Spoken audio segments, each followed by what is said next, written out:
মই দুজন ল'ৰাক মই পুত্ৰ হিচাপে এডপ্ট কৰিছোঁ আৰু তেওঁলোক এতিয়াও স্কুলতে পঢ়ি আছে। স্কুলত পঢ়ি থকা মানে কিমান সৰু বুজি পাইছেই।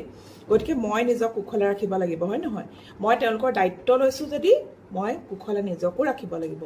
আৰু সেইকাৰণে আজি মোৰ ব্ৰেকফাষ্টটো দেখুৱাই দিছোঁ আপোনালোকক। এয়া হৈছে বইল পাচলি, দাইলত বইল কৰিছোঁ, আৰু এয়া হৈছে আম, তাৰপিছত এয়া হৈছে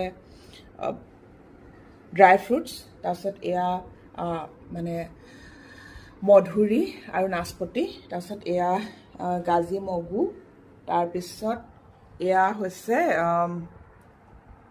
ৰাজমাহ, অৰুণাচলৰ পৰা আনিছিলোঁ, আৰু এয়া ফলৰ ৰস মানে একদম মানে ফ্ৰেছ ফ্ৰুট জুচ মানে নতুনকৈ কৰা হৈছে, মানে ঘৰতে সজীৱকৈ কৰা হৈছে। এইটো আছে, বিট আছে, ডালিম আছে, আৰু আঙুৰ আছে, আৰু কল এটা।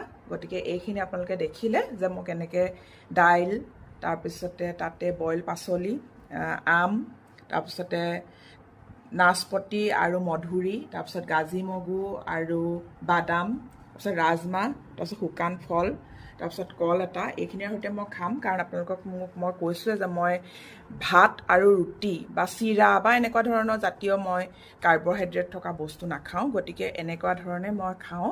মোৰ এইটো মই দেখুৱালোঁ। মোৰ এই মানে ডায়েট চাৰ্টখনে কাৰোবাক সহায় কৰিব পাৰে, সেইকাৰণে মই দেখুৱাইছোঁ। গতিকে